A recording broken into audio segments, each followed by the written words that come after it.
کیا آپ بھی خواب میں ڈر جاتے ہیں یا آپ کی فیملی میں سے کوئی ایسا چھوٹا بڑا یا بوڑھا شخص خواب میں ڈرتا ہے؟ تو سب سے پہلے آپ کے لیے یہ جاننا ضروری ہے کہ بچے یا بڑے یا ہم خود خواب میں کیوں ڈر جاتے ہیں۔ بعض اوقات ہمارا دماغ جو ہے وہ کمزور ہو جاتا ہے اور رات کو اگر ہم کچھ پریشر لے کے سوتے ہیں یا کسی ٹینشن میں سو جاتے ہیں تو خواب میں ہمیں ڈر محسوس ہوتا ہے، خوف محسوس ہوتا ہے۔ وہی خوف جو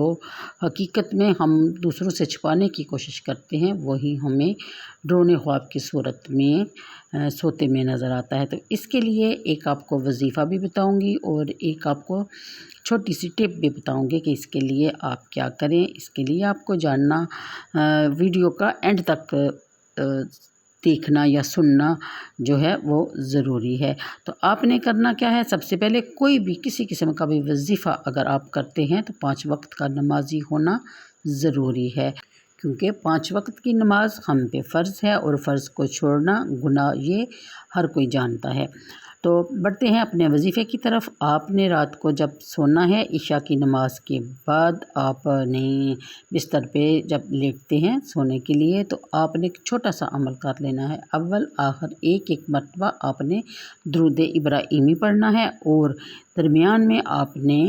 21 مرتبہ یا متکبر یا متکبر یا متکبر پڑھنا ہے اور سو جانا ہے۔ اگر آپ نے یہ دم دوسروں کو کرنا ہے، چھوٹے بچے کو کرنا ہے یا پھر آپ نے کسی بڑے کو کرنا ہے تو آپ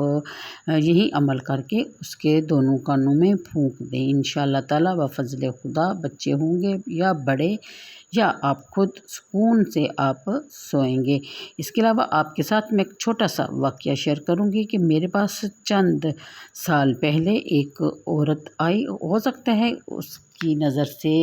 بھی یہ ویڈیو گزرے اور وہ کمنٹ میں لازمی مجھے بتائے کہ آپ ہی تھی وہ۔ بات کچھ یوں تھی کہ وہ ان کی ایک بچی تھی جو کم از کم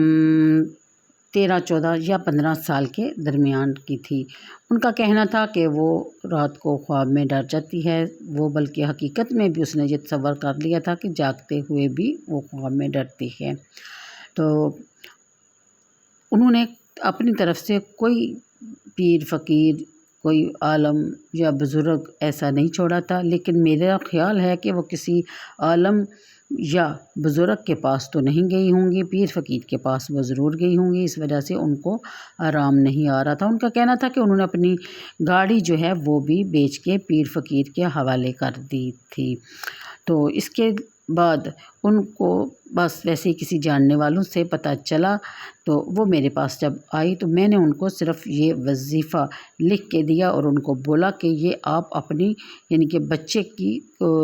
ٹوپی میں اس کو بچی کی پہنا دیں، کیونکہ اس وقت سردیاں تھیں۔ میں نے کہا یہ آپ بچے کی ٹوپی میں رکھ دیں یا اسکارف میں رکھ دیں، بچے کے سر سے اسکارف نہیں اتارنا، اور اس کی ٹوپی میں یا اسکارف میں یہ لکھی ہوئی آیت جو ہے یہ آپ رکھ دیں، اللہ کا ایک نام اس کی ٹوپی میں رکھ دیں، انشاءاللہ تعالی وہ ہر پریشانی سے اور ہر بلا سے محفوظ رہے گی۔ اس کے علاوہ میں نے اس کو کچھ دم بھی کیا۔ تو میرا کہنے کا مقصد یہ نہیں ہے کہ میں دم کرتی ہوں یا میرے دم سے آرام آئے گا، لیکن یہ صرف یہ ہے کہ اللہ تعالیٰ کی پاک کلام اگر پاک آیت کوئی ہم خلوص نیت سے پڑھتے ہیں بغیر کسی عوض کے یا بغیر کسی لالچ کے تو اللہ تعالیٰ بھی اس میں برکت ڈال دیتا ہے اور آرام آ جاتا ہے۔ اور ڈر نہ لگنے کی ٹپ یہ ہے کہ آپ کے بچے اگر رات کو سوتے میں ڈرتے ہیں تو آپ یہ دم بھی کریں اور گرم ٹوپی ان کو پہنا دیں، کیونکہ دماغ بچوں کے اکثر ٹھنڈے ہو جاتے ہیں، یعنی سردیوں میں تو وہ ٹھنڈا دماغ جب ہو جاتا ہے، سن ہو جاتا ہے دماغ، تو انسان کو اس طرح کے خواب ڈرونے آتے ہیں اور وہ خواب میں ڈر جاتا ہے اور پرسکون نیند نہیں لے سکتا۔ تو پرسکون نیند کے لیے رات کو گرم اسکارف بڑے ہیں اگر تو وہ لپیٹیں، اور اگر بچے ہیں تو ان کو گرم ٹوپی لازمی پہنا دیجیے۔ اللہ حافظ۔